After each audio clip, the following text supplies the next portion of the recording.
And we are live. Welcome, folks, to my segment for the Expert Council for today's episode of the Survival Podcast, which is episode 3080. I did not announce this one in advance. There's actually quite a bit of work that goes into setting everything up to pre-announce a live feed. And I've decided that most of the time, I'm not going to actually live stream my segment on Thursday. Thursday, I'll take a break from live streaming. But today, I thought with the segment that I'm going to do, it would make a good short for YouTube, a good smaller segment.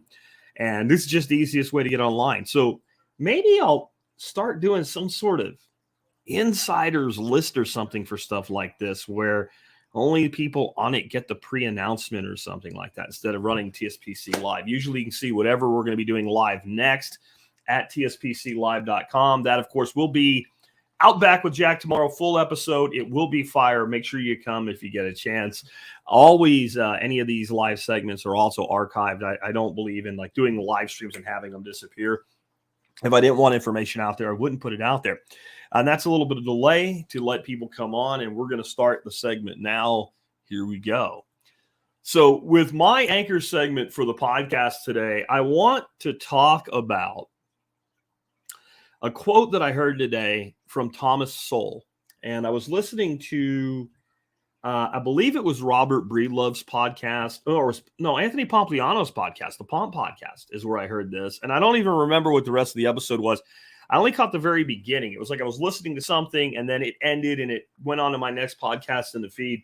And this just happened to come up. And I heard this one statement. I'm going to go back and listen to the episode. It's like pause now, because this one made it worth the whole thing. And it was a quote by Thomas Sowell. And it was, "You'll never understand bureaucracies until you understand that for bureaucrats, procedure is everything and outcomes are nothing." And I heard that and I hit rewind and I listened to it again. And I hit rewind and I listened to it again. I listened to it like 3 or 4 times. And I was like, yeah, I got to come back and listen to this guy, because what a great place to start. And, but then I started thinking about it more as I was getting ready this morning to do the show. And I thought, that's what I'm going to talk about today, because it really does answer everything that has to do with bureaucracy. And what we have to understand about bureaucracy to really get the impact of this quote, there is the typical thing. When I say bureaucracy, most of you think, okay, he's talking about government. And boy, I'll tell you what, the master of bureaucracy is the state. But do you actually believe that all bureaucracies are state-level bureaucracies? Anybody that's worked for a company with more than a few hundred people in it absolutely knows that's not the case. When I worked for Fluke Networks, the whole thing was a bureaucracy. Making individual decisions within the company was exceedingly difficult. In fact, the company that I went to work for, how I ended up with Fluke, I went to work for a company called Microtest. And Microtest was a fairly large company, over 500 people in it. And with the manufacturer rep sales force, that was like another 200 individuals. And we did have some procedures, which is procedure is how bureaucracy functions. But there was also lots of leeway, like, here's what you do.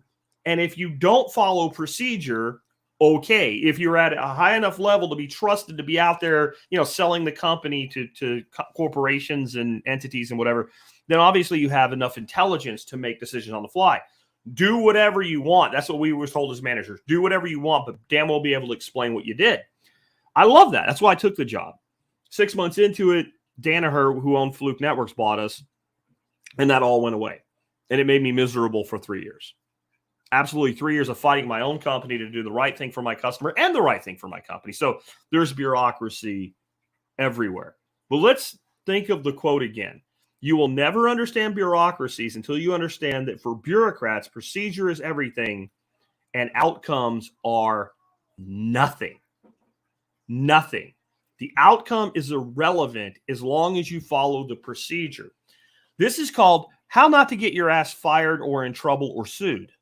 That's what this is. So this happens, for instance, in the medical industry. This is rampant. This is why people during the COVID pandemic got COVID, and many times because there was inflammation involved and they weren't able to drink enough fluids, because that's one of the symptoms, is really bad sore throats. This happened to my wife. And they would go to the ER and say, I think I'm dehydrated, and by every measure and stretch of the word, they were dehydrated. Dehydration is a life-threatening condition. And then they would say, so since I'm dehydrated, how about an IV bag of fluids? And then the doctor or whoever at the ER, the NP, the PA, the nurse, whatever, said, oh, we can't do that because why? Fluids are not a treatment for COVID. Well, moron, I didn't go to medical school, but I know that fluids are a treatment for dehydration. But what we had then was a procedure that had been put in place, a system of protocol, that when somebody comes in with this condition, you do these things and you do all these things this way and you don't do anything else. So if you were concerned about the outcome and you were a physician and you were looking at a patient that was dehydrated for any reason at all, it wouldn't matter why. You would say, since the outcome, this person not dying, not becoming more sick, not ending up admitted to the hospital when they don't need to be, all these bad outcomes, you would say, okay, give the guy fluids. Now, if you think I'm exaggerating, I have an EMT, actually it was a paramedic, who wrote me and said he had to go to the ER that he worked out of 3 times. And on the 3rd time, he finally browbeat them into giving him fluids. Now, you got to think about that. This is not some person off the street, doesn't know what they're talking about. This is a paramedic. Paramedics carry the stuff to do fluids in their vehicles every day. They get out in the field, they assess the situation, say, this dude's dehydrated. He was mowing the lawn in August, it's 92 degrees, and the guy's 89 years old. Give him fucking fluids. And they do it. They make that decision on the fly. But once the bureaucracy wraps its tentacles around a thing, that becomes impossible. So even though this person was completely qualified to make this decision for other people in his job on a daily basis, he wasn't qualified so that it could be done to him. That's bureaucracy. And this is in government, and this is in what I call all gilded environments. So in permaculture, when we talk about guilds, we talk about them very positively. So a guild is we plant this tree, then we plant this herbaceous stuff, and we plant these other plants and bushes and shrubs and vines. And they all support each other. That's the way we think about it. But what we're missing a lot of times in permaculture is, why do we do that? Because if we don't do it, nature will send its own vines and shrubs and herbs, and they may not be what we want. So gilding is not just about things supporting each other within a system, but the system regulating itself to keep other things out. That's what bureaucracies do. And that's what guilds or unions do. And that if you really want to understand this in medicine, the American Medical Association isn't some group of people that are out to make sure that the best stuff happens for you. The AMA is a union for the medical industry. It exists to serve the industry, not the customer. Like, do you think the Teamsters Union exists to serve the customers of the Teamsters? Or does it serve the bureaucracy of the Teamsters itself? And this is where we pull in the iron law of bureaucracy from Jeffrey Pornell, who unfortunately is one of the great thinkers of our time, passed away a few years ago. And the iron law of bureaucracy states in any bureaucracy, the people who are dedicated to the bureaucracy itself, right, not its mission. So this entity, it has 2 types of people inside it. Some that want the entity itself to be successful, and some that are most concerned about the mission the entity is supposed to fulfill. So if you look at it at the Department of Education, for instance, this monstrosity, $50 billion a year thing we don't need at the federal level. Absolutely no need of a Department of Education at the federal level. Every state can handle their own shit. They don't need it, but we have it. But there are people inside the Department of Education that their most concerning thing in their lives, children get a good education. Don't think that everybody inside this bureaucracy is horrible, awful, money-grubbing piece of crap that only cares about the society itself, the entity itself. But the people that run it, the iron law states they will always, always, always be the people dedicated to the entity rather than the mission. The missionaries will be out in the field doing good works, best they can under the circumstances, and they will always have to push upward, and they will always hit a point where what they want doesn't matter, follow procedure, or you're fired, or you're in trouble, or you're reprimanded. And then eventually they'll get conditioned, and they'll always fall back on, I followed the rules, even if it was a bad outcome, it doesn't matter. So doctor, followed procedure, patient dies, doesn't matter. Now, you could actually go in there and say, doctor, with your education, should you have not known not to do this? And the answer can be yes, and he's still going to win the lawsuit if the paperwork says this is what you're supposed to do. Right? So everybody in these bureaucracies, Department of Education, does the same thing. I did what I was supposed to do. And I was only following orders. Right?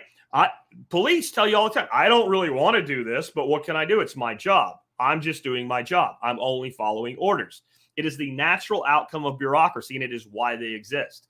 But inside the iron law, the people that don't give a shit about the mission, could care less about the outcome, the people who most fit Sowell's definition, I care the most about procedure and the least about the outcome, dedicated to the entity rather than the mission, will always rise to the top. They will set the rules. They will control promotions. They will have all the power. And that's how those two things go together. And so one more time, you will never understand bureaucracies until you understand that for bureaucrats, procedure is everything. Outcome is nothing. Now, the reason that there's more of this in government and in government-regulated industries, i.e. fascist industries, the more the government's involved, the more bureaucracy will be there, is because government has a monopoly. It is easier for government to exist with this status quo of the procedure is more important than the outcome. If you're truly in a free market, this does not work.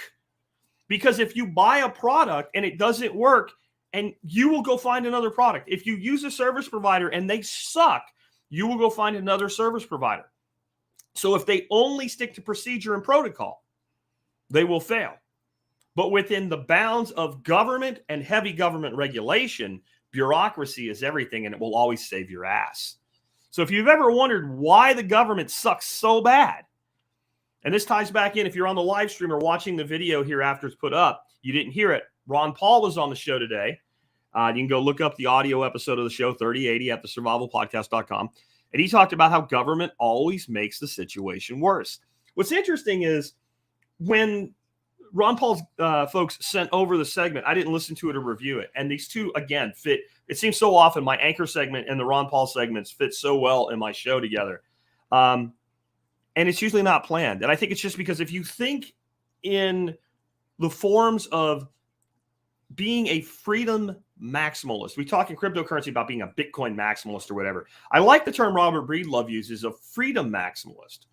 If your maximum concern is for freedom, your philosophy is going to be very similar, no matter how you come at it at the core. We might have 1,000 different ways to do things, and then the best ideas win. But what we find in a real marketplace, it's not the best idea wins. It's that there's room for thousands of what we call in marketing vertical niches. You might love what I do on the Survival Podcast. You might think Jack is awesome. I love the way he is. I love the way he doesn't give a shit what anybody says. I love the way he won't censor his speech. I love the way that, like, if somebody gets butthurt because he uses a word like retarded, and he used the retarded to describe stupid behavior, not to mock somebody with special needs, right? Then I love that he does that. You might be somebody that gets triggered by that word and you don't want to listen to me. Okay? You don't want to listen to me? Don't listen to me. That's free market. Procedure would be, Jack, you can say anything you want. You could talk about grooming children sexually, and that's okay if it's in the handbook, but don't say retarded, right? That is gilding. That is concerning about the procedure instead of the outcome, okay? Now, when you have this world where everybody can do things the way they want, okay? And everybody already does things the way they want. They just hide their malicious behavior because they have to stay out of prison, right? That everybody already does this. But when everybody's free to do this, then bad actors are immediately identified and pushed out. But there's going to be 1,000 good ideas for every one problem. 1,000 good ideas. An idea that works for you may not work for Tom, and an idea that works for green country agroforestry here may not work for EcoMouse, as I call a couple people out that are in the live chat, right? That's okay. Then somebody says, I like Jack Spirko. Somebody else says, Jack's a jackass. I like Joe Rogan. Okay, fine. Go listen to Rogan. Or Jack's a jerk. He doesn't know anything about freaking cryptocurrency because he's not a Bitcoin maximalist. So I'm going to go listen to Peter McCormack. Okay, go ahead. It's all okay. There's room for all sorts of solutions that work and you let the individual choose the outcome they're looking for. Government is incapable of this. You cannot have government that does this. You can have government that, I guess, allows it, but it can't do it because government is force. Democracy is the means by which you feel good about enforcing your will on other people. That's reality. So what's the solution? The solution is more on the lines of a big, scary word, anarchy. What do I mean when I say anarchy? Tune in to Outback with Jack tomorrow. That will be my anchor segment. With that, I will catch you guys later. Hope you enjoyed it. I go brief on these episodes for the Friday show.